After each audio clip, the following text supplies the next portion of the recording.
Hello. ആകെ കിട്ടുന്നൊരു Sunday വീക്കെൻഡിലേക്ക് മാറ്റിവെച്ച ക്ലീനിങ്ങും വാഷിങ്ങും കഴിഞ്ഞ് ഒരു ഭാഗത്ത് ചുണ്ടുകൂടാനൊക്കെ പ്ലാൻ ഉണ്ടായിരുന്നു. പക്ഷേ എന്തെങ്കിലും എപ്പോഴെങ്കിലൊക്കെ ഒരു സിനിമ കണ്ടില്ലെങ്കിൽ പിന്നെ എന്താ അല്ലേ. ഇതപ്പം ഞാനും അമ്മയും അനിയത്തിമാരും കൂടെ ഒരു മൂവിക്ക് പോവാണേ. ഇതിന് ഞാനും അമ്മയും ഒഴികെ ബാക്കി 2 പേര് ഇടയ്ക്കിടയൊക്കെ സിനിമ കാണാൻ പോകുന്നവരാണ്.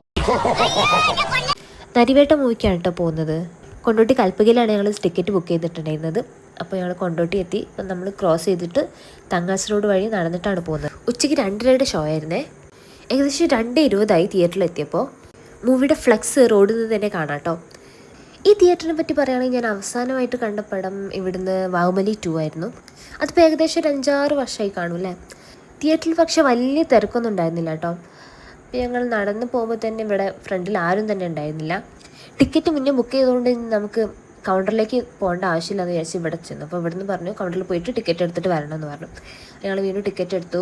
കുടിക്കാനൊരു മിനറൽ വാട്ടർ വാങ്ങിച്ച് ഞങ്ങൾ ഉള്ളിലേക്ക് കടന്നു. വലിയ തിരക്കൊന്നും ഉണ്ടായിരുന്നില്ല. ഉള്ളിലും കുറച്ച് പേര് ഉണ്ടായിരുന്നു മുന്നേ കയറിയവരും. പിന്നെ തിയേറ്ററിൽ നിന്ന് കോഫി, ടീ, സ്നാക്സ് അങ്ങനെ കഴിക്കുന്നവരെ ഞങ്ങൾ കണ്ടിട്ടുണ്ടാവും. പക്ഷേ ഫ്രൂട്ട്സ് കട്ട് ചെയ്ത് കൊണ്ടുവന്ന് കഴിക്കുന്നവരെ കണ്ടിട്ടുണ്ടാവും.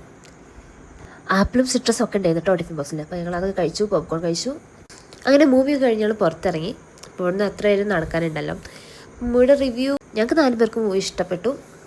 ഇത് റിയൽ സ്റ്റോറിയാന്നൊക്കെ പറഞ്ഞു കേട്ടു കേട്ടോ. അപ്പോൾ അങ്ങനെ വെച്ച് നോക്കുകയാണെങ്കിൽ അത്യാവശ്യം അടിപൊളി പടമായിരുന്നു. പിന്നെ ബസ് കയറിയപ്പോൾ എനിക്ക് അമ്മയ്ക്ക് കണ്ടക്ടർ സീറ്റും ഇവർക്ക് 2 പേർക്കും കുറച്ച് സ്പെഷ്യൽ കാറ്റഗറിയുടെ സീറ്റുമായിരുന്നു കിട്ടിയിട്ടുണ്ടായിരുന്നത്. പിന്നെ നമ്മുടെ സ്ഥിരം കടയുണ്ട് കേട്ടോ, തനിമ ഒരു കുഞ്ഞു കടയാണ്. അവിടെ കൂൾ ഡ്രിങ്ക്സും കോഫിയും സ്നാക്സൊക്കെ കിട്ടും. അപ്പോൾ അവിടെ നിന്ന് അമ്മ ഞങ്ങൾ 3 പേരും അവിൽ മിൽക്കും, സ്പെഷ്യലല്ല നോർമലാണ് അവിൽ മിൽക്കും, പിന്നെ അമ്മയ്ക്കൊരു മധുരം കുറഞ്ഞൊരു ചായയും പറഞ്ഞു. അങ്ങനെ അമ്മ ചായയുടെ കൂടെ കഴിക്കുന്നത് ഫ്രൂട്ട്സാണ്. എങ്ങനെയുണ്ട് കോമ്പിനേഷൻ? ഇവിടുത്തെ അവിൽ മിൽക്ക് ഞങ്ങൾക്ക് ഭയങ്കര ഇഷ്ടമാണ്. അപ്പോൾ എപ്പോൾ പുളിക്ക് വന്നാലും ഞങ്ങൾ കൂൾ ബാർ കയറുന്നുണ്ടെങ്കിൽ അവിൽ മിൽക്ക് കുടിച്ചിട്ടേ പോകാറുള്ളൂ. പിന്നെ ഇവളാണ് ഞങ്ങൾ ഗ്രൂപ്പിലെ സ്ലോ ഈറ്റർ. നമുക്കറിയാം എല്ലാവരും കഴിച്ചു കഴിഞ്ഞാലും ഒരാളുണ്ടാവില്ല ഇങ്ങനെ പതിയെ കഴിച്ചുകൊണ്ടിരിക്കുന്ന ആൾ. ആ ആളാണ് ഇത്. പിന്നെ ഇതെല്ലാം കഴിഞ്ഞ് പിന്നെ ഓട്ടോ വിളിച്ചിട്ടാണ് ഞങ്ങൾ പോയത് വീട്ടിലേക്ക്. അപ്പം ഞങ്ങൾക്ക് 70 രൂപയാണ് ഓട്ടോ ചാർജ്. മീറ്ററൊന്നും ഓടാത്ത ഓട്ടോകളാണ് ഞങ്ങളുടെ നാടിൻ്റെ പ്രത്യേകത. പിന്നെ ഓട്ടോയിലുള്ള കുറച്ച് കോപ്രായങ്ങളാണ് നിങ്ങൾ കാണുന്നത്. അയ്യോ തമാശ ചേട്ടന്മാരെ ഭയങ്കര തമാശ. ഞാനൊരു നോണ പറഞ്ഞു വട്ടന്മാരോട് നമ്മുടെ ഗേറ്റിൽ കൊണ്ടുവന്ന് ബിരിയാണി വിതരണം ചെയ്യുന്നുണ്ടെന്ന്. എല്ലാ ഭ്രാന്തന്മാരും ഇപ്പക്കിട്ടും ബിരിയാണി എന്ന് പറഞ്ഞു ഓർഡർ ഞാനോട് പറ്റിച്ച് അത് നീ പോയി ഓടുന്നുണ്ടല്ലോ.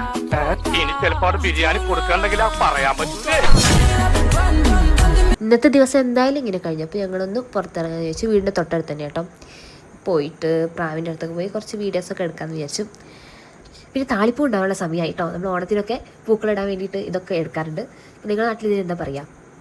താളിപ്പൂ എന്നാ പറയുക. കാരണം ഇതിൻ്റെ പൂവ് കുറച്ച് മഴയൊക്കെ കൊണ്ട് കഴിഞ്ഞാൽ നനഞ്ഞാൽ പിന്നെ ഇത് കൊഴുക്കൊഴുപ്പായിരിക്കും. പിന്നെ അവിടെ കുറച്ച് ഫോട്ടോ സെക്ഷനൊക്കെ ഉണ്ടായിരുന്നു. വെറുതെ പുറത്ത് പോകുമ്പോൾ എപ്പോഴും ഫോട്ടോ എടുക്കും, വീഡിയോസ് എടുക്കും. സമയം കിട്ടുകയാണെങ്കിൽ എപ്പോഴെങ്കിലൊക്കെ അപ്ലോഡ് ചെയ്യും. ചിലപ്പോൾ അപ്ലോഡ് ചെയ്യില്ല, ചിലപ്പോൾ ഡിലീറ്റ് ചെയ്യും. അങ്ങനെയൊക്കെയാണ്. പിന്നെ ഇന്നത്തെ സൺഡേ അങ്ങനെ പോയി. ഇനിയിപ്പോൾ അടുത്തൊരു സൺഡേ വരുന്നവരെ നമ്മൾ വെയിറ്റ് ചെയ്യണം. ഇത്രയും ദിവസം നമുക്ക് ജോലി, തിരക്ക്, അങ്ങനത്തെ കാര്യങ്ങളൊക്കെ പോകുമ്പോൾ ആകെ കിട്ടുന്നൊരു സൺഡേ ആണ്. അപ്പോൾ അതിൽ എന്തൊക്കെ ചെയ്യണമെന്ന് ഭയങ്കര കൺഫ്യൂഷൻ ആയിരിക്കും. നിങ്ങളുടെ സൺഡേ ഒക്കെ എങ്ങനെയാണ്? നിങ്ങൾ വീട്ടിലിരിക്കുമോ, എന്തെങ്കിലും പുറത്ത് പോവോ, എന്താ നിങ്ങളൊക്കെ ചെയ്യുക? ക്രിയേറ്റീവായിട്ട് എന്തെങ്കിലും ചെയ്യണമെന്ന് ആഗ്രഹം ഉണ്ടെങ്കിൽ നമുക്ക് സമയം തീരെ കിട്ടാറില്ല.